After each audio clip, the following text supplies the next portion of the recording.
ఆశీర్వదించిన దేవుడు నిన్ను కూడా ఆశీర్వదిస్తున్నాడు, నిన్ను కూడా దీవిస్తున్నాడు. సకలమైన మేలులు, సకలమైన ఆశీర్వాదాలు దేవుడు నీ మీద, నా మీద, మన కుటుంబాల మీద కుమ్మరిస్తున్నాడు.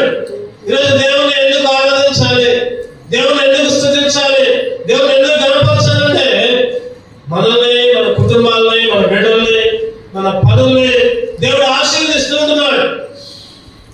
ఈరోజు అబ్రహామునే కాదు కానీ ఈరోజు నిన్ను కూడా దేవుడు ఆశీర్వదిస్తున్నాడు. ఎటువంటి ఆశీర్వాదాలు అబ్రహాము పొందాడు, ఈరోజు మనం కూడా ఆశీర్వాదాలకి ఎలా వారసులమయ్యాం. అందుకే దేవుని స్తుతించుకున్నాం. అబ్రహాముకి ఏ ఆశీర్వాదాలు వచ్చినాయి? అబ్రహాము ఆశీర్వాదాలే మనం కూడా ఏ విధంగా పొందుకున్నాం. క్లుప్తంగా కొన్ని విషయాలు ధ్యానం చేసుకుని దేవుని ఆరాధించుకున్నాం. అబ్రహాము యొక్క ఆశీర్వాదాలు, అబ్రహాము యొక్క దీవెనలు, అబ్రహాముకి ఏ విధంగా ఆశీర్వాదాలు వచ్చాయి, మనం కూడా ఆ ఆశీర్వాదాలు పొందుకున్నామా? పొందుకుంటే దేవుని స్తుతించాలి. చూడండి, మొదలుగా అబ్రహాము యొక్క ఆశీర్వాదం చూద్దామండి. ఆదికాండం 13వ అధ్యాయం 1-2 వచనాలు చదవండి. అబ్రహాము తనకు కలిగిన సమస్తమును, తన భార్యను, తనతో కూడా ఉన్న లోతును వెంటబెట్టుకుని ఐగుప్తులో నుండి నెగెబునకు వెళ్ళెను. అబ్రహాము వెండి బంగారము పశువులు కలిగి బహు ధనవంతుడైనను. అబ్రహాము ఏం కలిగిందట? వెండి బంగారం పశువులు కలిగి బహు ధనవంతుడు. అబ్రహాము అంటే ధనవంతుడు. అబ్రహాము ధనవంతుడు. ఏమి అబ్రహాము చెప్పండి? వెండి ఉంది, బంగారం ఉంది, పశువులు ఉన్నాయి. అంటే ఇవన్నీ ఏ ఆశీర్వాదం అంటే లోకం సంబంధించిన ఆశీర్వాదాలు, లోకానికి సంబంధించిన ఆశీర్వాదం. అంటే ధనవంతుడై ఉన్నాడు అబ్రహాము. ఈ లోకపరంగా చూస్తే గొప్పవాడై ఉన్నాడు. ఈరోజు నిన్ను కూడా దేవుడు ధనవంతులుగా చేయడానికే యేసుక్రీస్తు లోకానికి పంపాడు.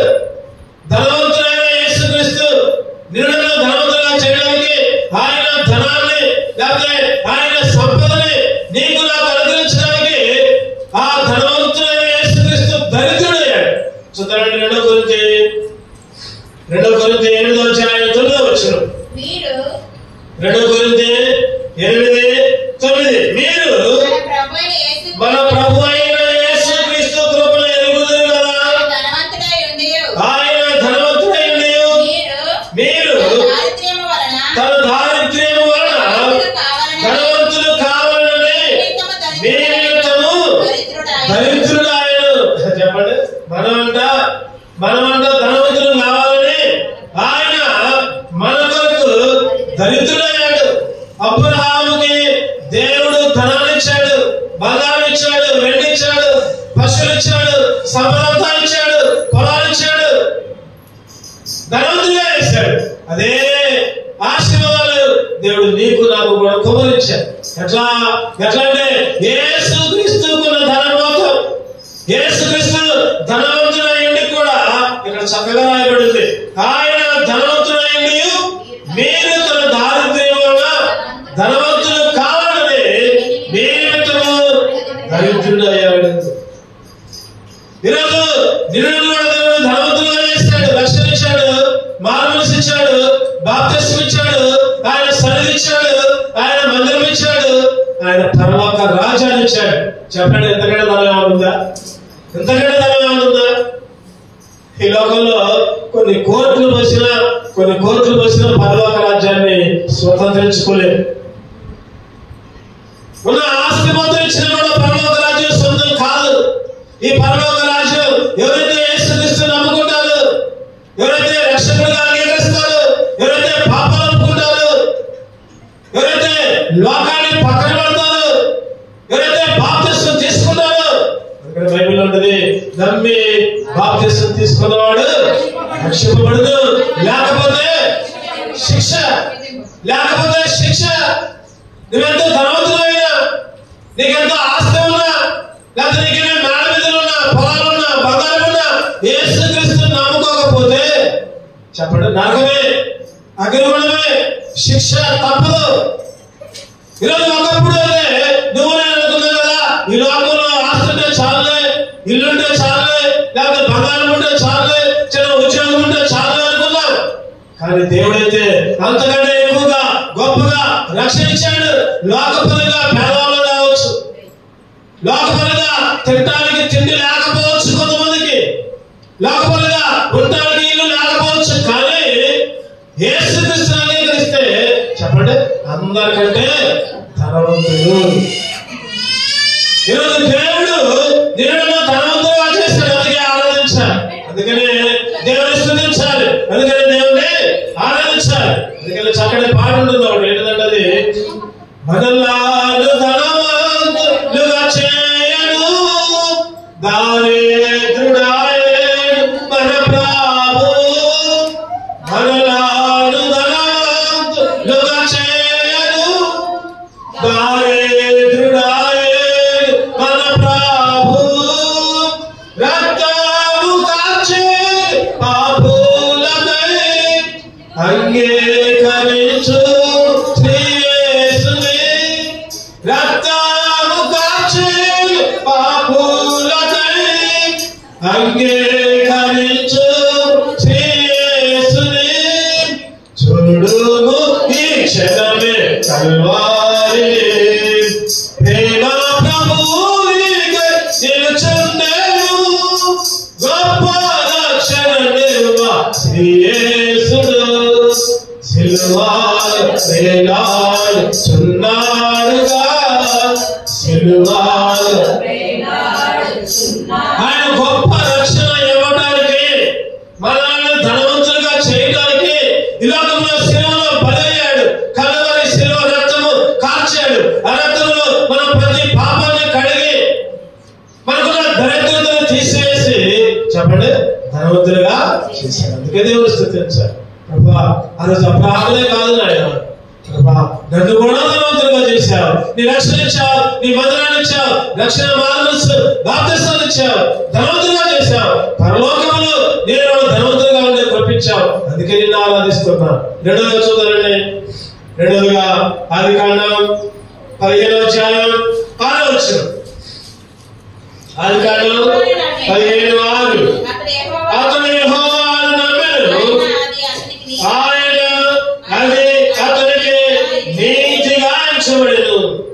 చెప్పండి నీతిగా, యెహోవాను నమ్మాడు, నీతిమంతుడిగా మార్చాడు. రెండవ ఆశీర్వాదం ఏంటంటే అబ్రహాము నీతిమంతుడిగా మార్చబడ్డాడు. దేవుని నమ్ముకున్న తర్వాత నీతిమంతుడిగా మార్చబడ్డాడు. ఒకప్పుడు పాపి, ఒకప్పుడు అనీతిమంతుడు, ఒకప్పుడు దుర్మార్గుడు, ఒకప్పుడు దుష్టుడు, ఒకప్పుడు లోకంలో ఉన్నవాడు. కానీ ఎప్పుడైతే దేవుని నమ్ముకున్నాడో, ఎప్పుడైతే దేవుని నమ్ముకున్నాడో నీతిమంతుడిగా మారాడు. ఆ రోజులోనే నీతిమంతుడిగా మారాడు. యేసుక్రీస్తు రక్తం కాల్చినప్పుడు, యేసుక్రీస్తు పుట్టలా ఆ సమయంలో, అటువంటి సందర్భంలోనే అబ్రహామును దేవుడు నీతిమంతుడిగా మార్చాడు. కానీ ఈ రోజు ఆయన మరణించి తిరిగి లేవడం ద్వారా, ఆయన రక్తం ద్వారా నిన్ను కూడా నీతిమంతుడిగా మార్చాడు. రోమీయులకు రాసిన పత్రిక 4వ అధ్యాయం 25వ వచనం. ఆయన మన అపరాధముల నిమిత్తము అప్పగింపబడి మనం నీతిమంతులుగా తీర్చబడుటకై లేపబడెను. నీతిమంతులుగా తీర్చబడుటకై ఆయన లేపబడ్డాడు. ఆయన చనిపోయి తిరిగి లేచాడు. ఆయన చనిపోయి తిరిగి లేవడం ద్వారా నువ్వు నేను కూడా నీతిమంతులుగా మార్చబడ్డావు. అందుకే దేవుణ్ణి స్తుతించాలి, అందుకే ఆయన్ని ఆరాధించాలి. ఆయన కలువరి శిలువ రక్తం ద్వారా, ఆ రక్తమే మనల్ని నీతిమంతులుగా మార్చింది. 5వ అధ్యాయం 9వ వచనం చదవండి. కాబట్టి ఆయన రక్తం వలన ఇప్పుడు నీతిమంతులుగా తీర్చబడి, ఆయన రక్తం వలన ఇప్పుడు నీతిమంతులుగా తీర్చబడి, చెప్పండి దేవుని ద్వారా నీతిమంతులుగా మార్చబడ్డామంటే ఆయన రక్తం వలన, ఆయన శాపగ్రాహిగా శిలువలో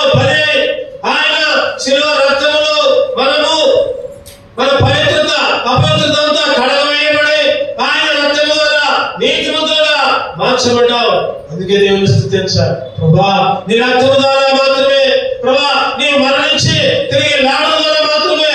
ఇంకో మాట చూడండి, 2 కొరింథీ 5:21. 2 కొరింథీ 5:21. ఎందుకనగా మనము ఆయన యందు దేవుని నీతి ఎరుగనట్లు పాపము ఎరుగని ఆయనను మన కోసము పాపముగా చేసెను. ఆయన పాపముగా మారి, పాపం అంటే తెలియదు, ఆయన పాపం అంటే తెలియదు, అయినా పాప లోకంలో పుట్టాడు, పాపాన్ని అంటుకోలా, పాప లోకంలో జీవించాడు, పాపాన్ని ఎరగల, పాపానికి దూరంగా ఉన్నాడు, పాపం మధ్యనే సంచరించాడు, అయినా కానీ పాపం చేయాల. చెప్పండి, అప్పుడప్పుడు చెబుతా ఉంటారు ఏంటంటే, ఇక నీ ఫ్రెండ్ ఎవరో చెప్పు, నీ సంగతి మొత్తం చెబుతా అంటాడు. ఎట్లా? వాళ్ళ ఫ్రెండ్ తాగబోతు అనుకోండి, చెప్పండి, ఈడు కూడా తాగబోతే, తాగబోతుల స్నేహితులు ఎవరు ఉంటారంటే తాగబోతులే ఉంటారు, తిరుగుబోతుల స్నేహితులు తిరుగుబోతులే ఉంటారు, అబద్ధాలు ఆడే వాళ్ళ స్నేహితులు అబద్ధాలు ఆడే వాళ్ళే ఉంటారు. ఈరోజు మన దగ్గర ఉన్న పాపం అంతా ఆయన తీసుకొని, అందుకని చక్కటి మాట ఉంది అక్కడ ఏంటంటే, మనం ఆయన యందు దేవుని నీతి ఎరుగనట్లు పాపం ఎరుగని ఆయన మన కోసం పాపముగా చేశాడు. పాపం ఎరుగని ఆయన, పాపం అంటే తెలియని ఆయన నీ కోసం నా కోసం పాపిగా సిలువ వేయబడ్డాడు, ఉమ్మేశాడు, కొట్టబడ్డాడు, దున్నబడ్డాడు, ఏడ్చబడ్డాడు, రక్తం కార్చాడు అని మౌనముగా గొర్రె పిల్లని కనుక కోస్తా ఉన్నాడు. మౌనంగా ఏ విధంగా తలగా ఎంచుకుంటుందో ఆ విధంగా మౌనంగా బలయ్యాడు. ఎన్నో మాటలు, ఎన్నో తిట్లు, ఎన్నో నిందలు, ఎన్నో అవమానాలు, అయినా కానీ నోరెత్తి ఒక్క మాట ఎందుకోసం? నీ కోసం, నా కోసం, చిన్నలు నీతివంతులుగా మార్చడానికి ఈరోజు దేవుని స్తుతించాలి. ఎందుకంటే నీతిగా మార్చాడు మనం. ప్రభా నీతే నన్ను, ఏ మాత్రం పవిత్రత లేని నన్ను నీతిమంతులుగా మార్చావు. అబ్రహామును మాత్రమే కాదు ఆయన, అబ్రహాముకి పొందిన ఆశీర్వాదం మాత్రమే కాదు, నాకు కూడా, నన్ను కూడా నీతిమంతులుగా మార్చావు. అందుకే నిన్ను స్తుతిస్తున్నా. మొదటిగా ఆయన దరిద్రత అనుభవించి మనల్ని ధనవంతులుగా చేశాడు. రెండవగా ఆయన పాపాన్ని భరించి నీతిమంతులుగా మార్చాడు. అందుకే స్తుతించాడు. మూడవగా చదువునండి, యెషయా 41. యెషయా 41:8.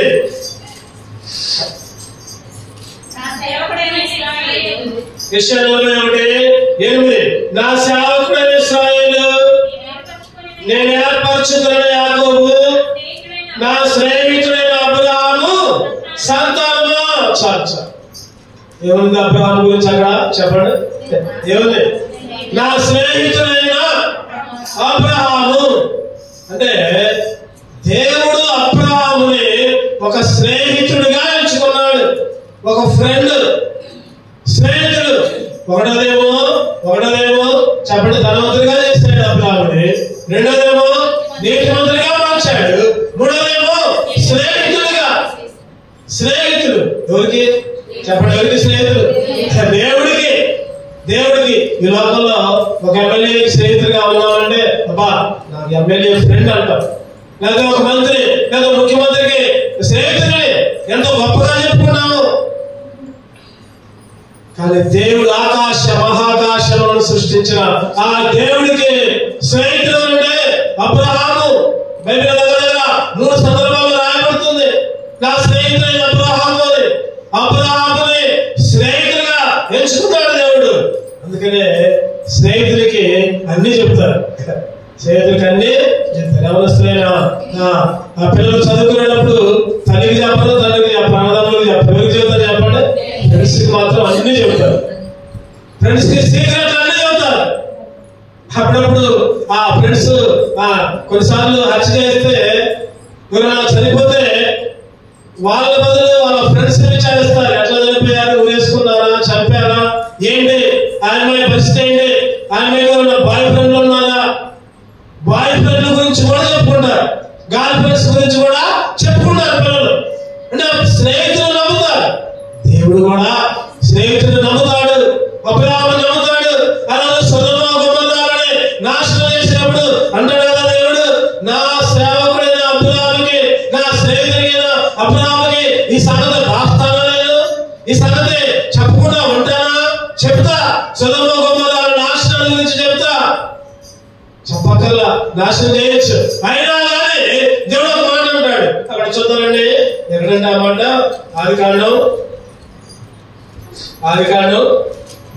మరుగు చేయనా అంటాడు. సొదొమ గొమొర్రా దగ్గర 18వ అధ్యాయం 18 చూద్దామండి. వచ్చిన మాట ఆదికాండం 18 17. అప్పుడు యెహోవా నేను చేయను కార్యము అబ్రహాముకి దాచెదను. ఎంత స్నేహితులుగా ఇచ్చారు. అబ్రహాముకి దాస్తానా? దాయట్లా. ఈరోజు స్నేహితులుగా ఎంచుకోండి అబ్రహాముని. అబ్రహాము గారు కలిగిన 3వ ఆశీర్వాదం స్నేహితుడు. నువ్వు నేను చెప్పండి, నువ్వు నేను కూడా దేవునికి స్నేహితులనే. ఒకప్పుడేమో దాసులు, ఒకప్పుడేమో పనికిరాని వాళ్ళు, ఒకప్పుడేమో సైతానికి బందీలో కట్టబడి దాసులుగా ఉంచబడిన వాళ్ళు దేవుడు ఏం చేశారంటే దాసత్వాన్ని నుంచి విడిపించి స్నేహితులుగా మార్చాడు. ఎక్కడ? యోహాను సువార్త 15వ అధ్యాయం. యోహాను సువార్త 15వ అధ్యాయం. యోహాను సువార్త 15 చదవండి. 15వ వచనం. దాసుడు తన యజమానుడు చేయి దానిని ఎరగడు కనుక ఇక మిమ్మును దాసులని పిలవక స్నేహితులని పిలుచుచున్నాను. చెప్పండి, దాసులని పిలవక చెప్పాలని చెప్పాలి. ఏమని పిలుస్తున్నారంట? స్నేహితులు, స్నేహితులు, స్నేహితులని. ఈరోజు నువ్వు నేను కూడా దేవునికి స్నేహితులే, దాసులు కాదు. 13వ వచనం ఉంటుంది. 13వ వచనం ఉంటే తన స్నేహితుల కొరకు తన ప్రాణం పెట్టువానికంటే ఎక్కువైన ప్రేమ గలవాడు ఎవడు కూడా లేడు. నేను మీకు ఆజ్ఞాపించేవాడు చేసినలా మీరు నాకు చెప్పండి, మీరు నాకు స్నేహితులు. స్నేహితుల కొరకు ఏం పెట్టాడంట? ప్రాణం పెట్టాడంట. పెడతారా? ఈ లోకంలో భర్త కొరకు భార్య ప్రాణం పెట్టిందా? చెప్పండి. భార్య కొరకు భర్త ప్రాణం పెడతాడా? పెట్టడు. పిల్లల కొరకు తల్లిదండ్రులు, తల్లిదండ్రుల కొరకు పిల్లలు ఎవరు కూడా ప్రాణం పెట్టు. ఇగో నీకు ఎలా ఉంటే డబ్బులు ఇస్తా, తీసుకో. డబ్బులు ఇస్తా, తీసుకో. తల్లి తండ్రి అవసరాల కాలంలో ఉంటే, ఇబ్బందుల్లో ఉంటే చూడమని చెప్తున్నా. ఈ లోకంలో ఎటువంటి పరిస్థితుల్లో ఉంటున్నారంటే ఎవరి కొరకు ప్రాణం పెట్టే స్థితిలో లేరు. కానీ దేవుడైతే మన స్నేహితులుగా ఇచ్చి ఆయన తన ప్రాణాన్ని నీ కొరకు నా కొరకు పెట్టాడు. అందుకే దేవుని స్తుతించాలి. ప్రభా, అబ్రహాము మాత్రమే కాదు ఆయన, నన్ను ప్రేమించావు, నా కొరకు ప్రాణం పెట్టావు. చెప్పండి, ఈ లోకంలో ఉన్న ప్రేమలన్నీ మంచిగా మంచిగా? ఈ లోకంలో ఉన్న ప్రేమలన్నీ స్థిరంగా. క్రీస్తు యేసు కలవరి ప్రేమ చెప్పండి శాశ్వతమైనది. ధరలోని ప్రేమలన్నీ స్థిరముగా తరిగిపోవును. ధరలోని ప్రేమలన్నీ స్థిరముగా తరిగిపోవును. క్రీస్తు యేసు కలవరి ప్రేమ కడవరకు ఆదరించును. క్రీస్తు యేసు కలవరి ప్రేమ కడవరకు ఆదరించును. ప్రేమ యేసుని ప్రేమ అది ఎవరు కొలువలేనిది. నిజము దీనిని నమ్ము, ఇది భూమి అందించలేనిది. నిజము దీనిని నమ్ము, ఇది భూమి అందించలేనిది. ప్రేమ యేసుని ప్రేమ, యేసుని ప్రేమ ప్రాణం పెట్టే ప్రేమ. చెప్పండి, ఏ ప్రేమ? ప్రాణం పెట్టే. ఈరోజు భార్యాభర్తల ప్రేమ శాశ్వతంగా ఉండదు. తల్లిదండ్రుల ప్రేమ, బిడ్డల ప్రేమ, లేదా పక్క వాళ్ళ ప్రేమ, డబ్బుల డబ్బులు ఉన్నప్పుడే భర్త దగ్గర డబ్బులు ఉంటేనే భార్య ప్రేమించింది, లేకపోతే భార్య కూడా లెక్క చేయదు, అందరూ కూడా సరిగ్గా పెట్టదు. లేకపోతే భార్య దగ్గర ఏదైనా ఆస్తి ఉంటేనే భర్త ప్రేమిస్తూ ఉంటున్నాడు, లేకపోతే ఇంట్లో పనులు చేపిస్తున్నాడు, దాసురాలుగా డబ్బు లేకపోతే ఎలా పడుతున్నాడు. ఈ లోకంలో ప్రేమలు అటువంటి ప్రేమలు, కానీ యేసుక్రీస్తు ప్రేమ శాశ్వతమైన ప్రేమ. నువ్వేమి ఇవ్వకపోయినా, నువ్వేమి చెల్లించకపోయినా, నువ్వు ఏ ఆస్తి లేదా నువ్వు ఏమి ఆయన స్తుతించకపోయినా, ఆయన నమ్ముకోకపోయినా, దేవుడు అందరిని కూడా ప్రేమిస్తున్నాడు. అవునా కదా చెప్పండి. ఎండ అందరికి వస్తుంది, దేవుడు నమ్ముకున్న వాళ్ళకి వచ్చింది, నమ్ముకోకపోయినా. వర్షం అందరికీ వచ్చింది, పంటలు అందరికీ, వర్షం, అన్ని రకరకాల ఆరోగ్యాలు, ఆశీర్వాదాలు అందరికీ. యేసుక్రీస్తు నమ్ముకోకపోయినా పర్వాలా, అందరి మీద అందరికీ ఆయన కురిపిస్తూ ఉంటున్నాడు, కుమరిస్తూ ఉంటున్నాడు. ఎందుకంటే దేవుడు స్నేహితుడిగా నన్ను ఎంచాడు, ఆయన స్నేహితుడిగా ఉంటున్నాం, అందుకే ఆనందించాలి. ప్రాణం పెట్టేవాడే నిజమైన స్నేహితుడు. సామెతలు 17:17 చూడాలండి అన్నమాట. సామెతలు నిజమైన స్నేహితుడు విడవక ప్రేమించును, దుర్దశలో అటువాడు సహోదరుడు. నిజమైన స్నేహితుడు విడవక ప్రేమించును, అది నిజమైన స్నేహం. దొంగ స్నేహాలు ఉన్నాయి, డబ్బులు ఉన్నప్పుడే ప్రేమిస్తారు. బైబిల్లో ఒక ఆయన ఉన్నాడు, డబ్బులు తీసుకుని పోయాడు, ఎంజాయ్ చేస్తాడు, అందరూ పిలిపిస్తాడు, నీకేం కావాలన్నా తీసుకో, ఇవాళ తాగుతావా తాగు, తిను, ఇష్టం. వీడి దగ్గర డబ్బులు అయిపోయింది. ఏం చేసేవాళ్ళు వదిలిపెట్టి వెళ్ళిపోయాడు. చివరికి వీడికి పందులు తినే పొట్టే కథయింది. వదిలిపెట్టారు. డబ్బులు చుట్టూ వచ్చాను నేను, డబ్బులు అయిపోయేసరికి అరే నేను తర్వాత చూస్తాను, తర్వాత మాట్లాడదాం. ఈ లోకంలో అటువంటి స్థితి. నిజమైన స్నేహితుడు చెప్పండి, విడువక అటువంటి స్నేహితుడిగా దేవుడు నిన్ను కూడా ఎంచుకున్నాడు. అందుకే ఆయనే ఆరాధించారు. 4వ చూడండి. 4గా గలతీయులకు రాసిన పత్రిక 3:9. గలతీయులకు రాసిన పత్రిక 3:9. కాబట్టి విశ్వాస సంబంధులే విశ్వాసము గల అబ్రహాముతో కూడా ఆశీర్వదింపబడుదురు. చాలు. ఈరోజు మన అంశం ఆశీర్వాదం. చెప్పండి, ఈరోజు మన అంశం ఏంటి? ఆశీర్వాదం. మనం చదువుకునేయండి ఆశీర్వాదాలు, అబ్రహాము పొందిన ఆశీర్వాదాలు. ఒకటోది చెప్పండి, అబ్రహాము. ఈరోజు దేవుడు ప్రాణం పెట్టి దరిద్రత అనుభవించి మనవాడు ధనవంతులుగా చేస్తున్నాడు. రెండవది నీతిమంతుడు. దేవుడు మన పాపాలన్నీ భరించి నిన్ను కూడా నీతిమంతులుగా మార్చాడు. మూడవది స్నేహితుడు.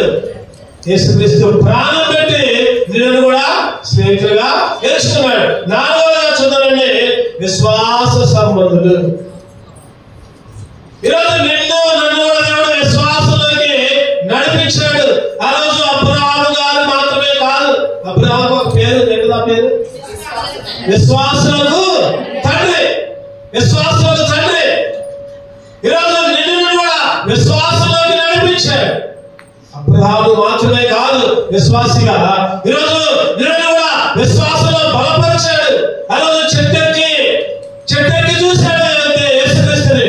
పుట్టివాడైనా జక్కయ్య కింద పట్ల యేసుక్రీస్తు వచ్చాడు. జక్కయ్యగా నీ ఇంటికి వస్తా.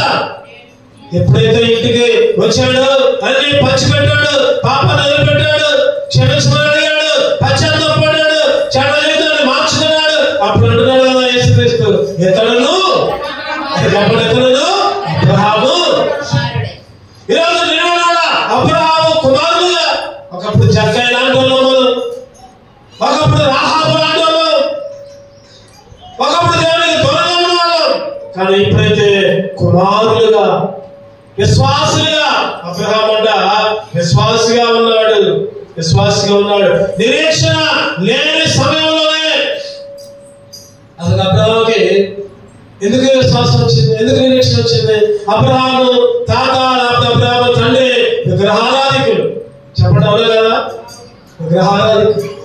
విగ్రహాలని తయారు చేసుకుని పూజ చేసి అమ్ముకునే వాళ్ళు. అటువంటి స్థితిలో అబ్రహాము అంట బైబిల్లో రాయబడలేదు కానీ చరిత్ర గ్రంథాల్లో కొన్ని పుస్తకాల్లో రాయబడింది. అబ్రహాము గారంట తట్ట మీద ఆ విగ్రహాలన్నీ బొమ్మలన్నీ పెట్టుకొని రోడ్డు మీద అమ్ముకుంటూ పోతున్నాడంట. ఆ దేవుడు ఈ దేవుడు ఆ విగ్రహం ఈ విగ్రహం అనుకుంటా ఈరోజు కనుక రోడ్ల మీద చెప్పుకుంటూ పోతూ ఉంటారు కదా. ఆ విధంగా తట్ట మీద పెట్టుకుని అమ్ముకుంటూ పోతుంటే ఒకసారి అనుకోకుండా చెయ్యి దాని తట్ట కింద పడిందంట. తట్ట కింద పడితే లోపల ఆ విగ్రహాలు కింద పడి పగిలిపోయాయి. లోపల విగ్రహాలు ఏమైనప్పుడు కింద పడ్డా పగిలిపోయాయి.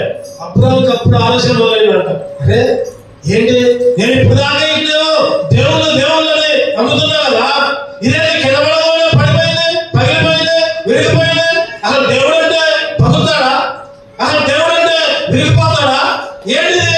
ఇది బొమ్మ కదా, ఇది విగ్రహం కదా, నేను వీటిన దేవుడిగా కొలిసేది, వీటిలో నమ్ముకునేది, వీటిగా నేను పూజ చేసేది. అప్పుడు బాగా పూజలు విగ్రహాలని ఆరాధించడం, నమస్కరించడం, అటువంటి పనులు చేసిన అబ్రహాము ఎప్పుడైతే తట్ట కింద పడదు, ఎప్పుడైతే విగ్రహాలు పగిలిపోయాయో అప్పటికి కొద్దిగా ఆలోచన మొదలైంది. అసలు దేవుడు కింద పడగదా, కింద పడితే విరగడు కదా, పగడు కదా, అసలు దేవుడు ఆలోచిస్తే అప్పుడు నిజమైన దేవుడిని కనుగొన్నాడు. విశ్వాసిగా మారాడు. తల్లిని లేదా సొంత ఊరిని వదిలిపెట్టి దేవుడు ఎక్కడికి వెళ్ళబట్టి అక్కడికి వెళ్ళాడు. అంతా వదిలిపెట్టి అది విశ్వాసం. అందుకనే అబ్రహాముని చెప్పడమన్నారు, విశ్వాసులకు అబ్రహాము చూడకనే ఎదురు చూశాడు. పరలోక పట్టణం దృఢ పునాదిగా పట్టణం కొరకు ఎదురు చూశాడు. అబ్రహాము చూడ, అబ్రహాముడను యేసుక్రీస్తు రాలా, శిలువలో బలిగాల, రక్తం కార్చవాలా, అయినా గాని అబ్రహాము విశ్వాసం ఇచ్చాడు. ఈరోజు నీకు నాకు కన్నులు ఎదురునే అన్ని కనపడుతున్నాయి. ఆయన శిలువ కనపడుతుంది, ఆయన రక్తం కనపడుతుంది, ఆయన సమాధి కనపడుతుంది. అందుకనే బైబిల్ ఒక మాట చెప్పండి, చూచి నమ్మిన వారి కంటే చూడక నమ్మిన వారే ధన్యులు. ఈరోజు మనం అన్ని చూసి నమ్ముతున్నాం. ఆ రోజు అబ్రహాము చూడకుండానే మోషే, యోషువ, ఇస్సాకు లేకపోతే యాకోబు ఎంతో మంది భక్తులు చూడకుండానే దేవుడు అన్నాడు. ఇంకొక ఆయన అన్నాడు, యాలంలో ఏడు పెడితేనే నేను నమ్ముతా అన్నాడు. ఎవరైనా ఆయన చేతి గాయాల్లో చేయి పెట్టి చూస్తేనే, పక్కలో ఏ పెట్టి చూస్తేనే. ఈరోజు తోమ కంటే మనం గొప్ప మాట చెప్పాలంటే నిజంగా విశ్వాసం, నమ్మకం. ఈరోజు విశ్వాసం ఉంచే భాగ్యాన్ని, విశ్వాసిగా నీవు నేను కలిగి ఉండే భాగ్యాన్ని దేవుడు ఇచ్చాడు. అందుకే ఆశీర్వదిస్తూ ఉంటున్నాడు. అందుకే ఆయన ఆరాధించాలి. ఈరోజు ప్రభా అబ్రహాము గారిని మాత్రమే కాదు, నన్ను కూడా విశ్వాసంతో బలపరుస్తున్నావు. నమ్మకం ఉండబట్టే మందిరానికి వస్తున్నావు. నమ్మకం ఉండబట్టే, విశ్వాసం ఉండబట్టే రక్షణ, బాప్తిస్మం, ఆయన స్తుతించడం, ఆయన ఆరాధించడం. విశ్వాసం లేకపోతే ఏమేమి ఉండవు. విశ్వాసం అంటే ఏం చెప్పండి? విశ్వాసం అంటే కనబడకపోయినా కనబడింది అని నమ్మడమే విశ్వాసం. ఇగో పరలోకం ఉంది, చూసావా? అయినా కానీ నమ్మడమే విశ్వాసం. అది నమ్మకం. ఒకసారి నయాగర జలపాతం, అటుపక్క కొండ ఉంటుంది, ఇటుపక్క కొండ ఉంటుంది. ఆ కొండల మధ్యలో ఒక తాడు కడతా ఉంటాడు. ఉంటే ఒక వ్యక్తి నడుస్తా ఉంటాడు. ఏ మాత్రం బ్యాలెన్స్ తప్పినా కింద సముద్రంలో పడిపోవడమే. చాలా ఎత్తులో ఉంటుంది. పుస్తకాల్లో ఉంటుంది, నయాగర జలపాతం అన్నిటికంటే ఎత్తైన ప్రదేశం అది. అటువంటి సందర్భంలో ఆచరణ ఒక తాడు ఈశ్వర అవుతాడు, మధ్యలో టైట్ గా లాడు, నడుచుకుంటూ పోతున్నాడు. అందులోకి గుంపందరూ వచ్చారు చూడడానికి గుంపందరూ వచ్చారు, అందరూ చూస్తున్నారు. ఇగో నేను నడుస్తున్నాడు. ఒకసారి పోయి వచ్చాడు, అందరూ భలే నడుస్తున్నాడు అని అనుకున్నారు. అందులోకి ఆ గుంపులో వచ్చి ఒకటి పిలిచారు, ఇగో నేను నాతో పాటు మిమ్మల్ని కూడా తీసుకొని పోతా,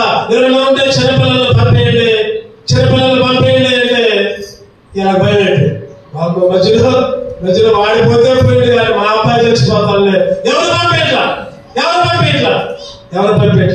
అందులో ఒక చిన్న పిల్లవాడు వచ్చి నేను వస్తా అని ఎక్కాడు. పిల్లవాడిని పట్టుకున్నాడు, నడుచుకుంటూ వెళ్ళాడు.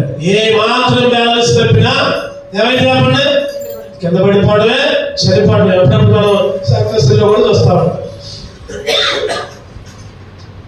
నడుస్తున్నాడు పిల్లవాడిని పట్టుకొని, కొన్ని వేల కిలోమీటర్లు ఎత్తుంటుంది సర్కస్ లో ఉన్నట్టు. ఎక్కడ దాకా స్తంభం ఎత్తులు కాదని చాలా ఎత్తు. అందరూ చూస్తున్నారు. పిల్లవాడిని పట్టుకొని పోయాడు.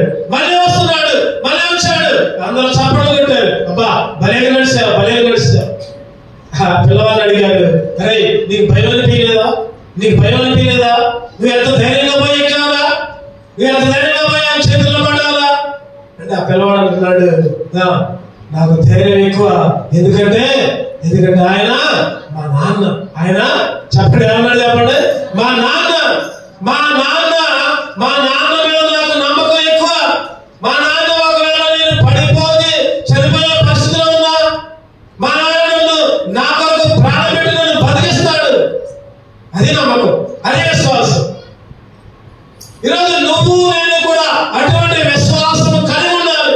ఎన్ని కఠిన పరిస్థితులు ఉన్నా, ఎన్ని ఇబ్బందులు, ఎన్ని ఇరుకులున్నా, ఎన్ని శోధమున్నా, ఎన్ని అనారోగ్య పరిస్థితులు ఉన్నా దేవుడిని నమ్మటమే విశ్వాసం. అటువంటి విశ్వాసాన్ని దేవుడు మనకు అనుగ్రహించాడు. విశ్వాసాల జాబితాలో నిన్ను కూడా తీర్చిదిద్దాడు. అందుకే దేవుని స్తుతించాలి. చివరిగా చూద్దామండి, ఇంకొక విషయం చూసుకొని ముగించుకున్నాం. ఆదికాండం 24:1.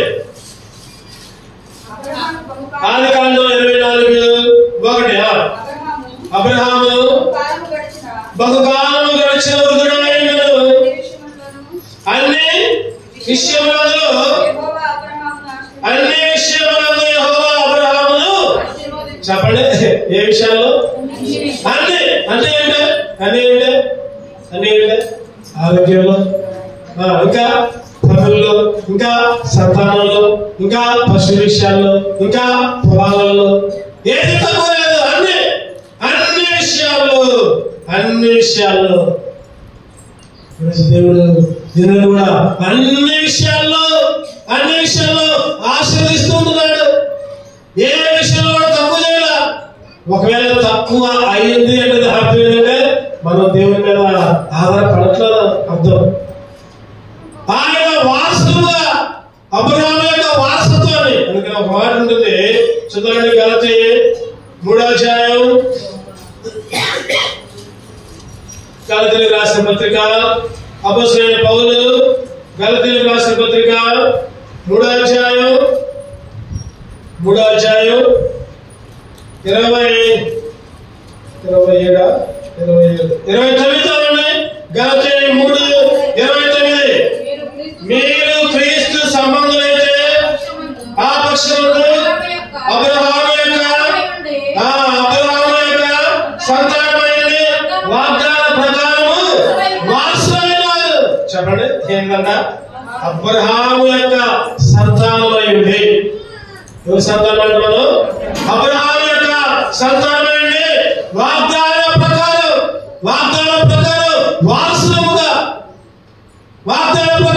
వారసులుగా అబ్రహాముకి అన్ని విషయాల్లో ఆశీర్వాదం. ఈరోజు నిన్ను కూడా దేవుడు అన్ని విషయాల్లో ఆశీర్వదిస్తూ ఉంటున్నాడు. యాకోబుకు రాసిన పత్రిక 2వ అధ్యాయం 5వ వచనం. యాకోబు 2:5. నా ప్రియ సహోదరులారా, ఆలోచించండి. ఈ లోక విషయంలో దరిద్రులైన వారిని విశ్వాసమును భాగ్యవంతులుగాను తను ప్రేమించు వారికి తను వాగ్దానం చేసిన రాజ్యములకు వారసులుగాను. చెప్పడం వల్ల ఎందుకు ఏర్పరచుకున్నాడు? వారసులుగా ఉండటానికి. అబ్రహాము వారసులుగా, అబ్రహాము ఆశీర్వాదాలకి నిన్ను కూడా వారసులుగా ఎంచుకున్నాడు. అందుకే ఆరాధించాలి. అబ్రహాముకైతే ఈ లోక ఆశీర్వాదాలే, కానీ నీకు నాకైతే చెప్పండి, ఈ లోక ఆశీర్వాదంతో పాటు పరలోక ఆశీర్వాదాలు, పరలోక చదవండి. ఎఫ్ఎస్సీ రాసిన పత్రిక ఎఫ్ఎస్సీ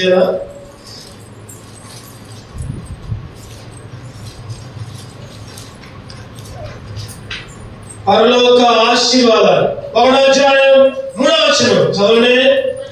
మన ప్రభు అయిన యేసుక్రీస్తు యొక్క తండ్రి అయిన దేవుడు స్తుతింపబడును గాక.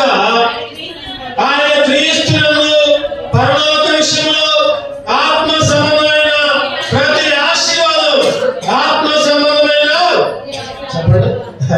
అబ్రహాముకి లేదు ఈ ఆశీర్వాదం, కానీ నీకు నాకైతే ఆత్మ సంబంధమైన పరలోక విషయంలో ప్రతి ఆశీర్వాదం. ఈరోజు ఎందుకు దేవుని స్తుతించాలి? ఆశీర్వదించాడు. అట్లా అబ్రహాము లాగా చెప్పండి. మొదటి ఆశీర్వాదం ధనవంతులుగా ఉన్నాడు చేశాడు. రెండవది నీతిమంతులుగా మార్చాడు. మూడవది స్నేహితులుగా మార్చాడు. నాలుగవది విశ్వాసులుగా. ఐదవది అన్ని విషయాల్లో లోకాశీర్వాదాలు, ఆత్మ సంబంధమైన ప్రతి ఆశీర్వాదం. అందుకే దేవుని అందుకే ఆయన్ని వేల స్తుతులతో కొన్ని కోట్లాది స్తుతి ఆత్మలతో సాగరపడి ఆయన ఆరాధించి పూజ చేయాలి. అటువంటి ఆరాధన దేవుడు మనకి అనుగ్రహించును గాక. ఆమేన్. రెండు నిలబడదాం, పాట పాడుకుందాం. పాడుకుని దేవుని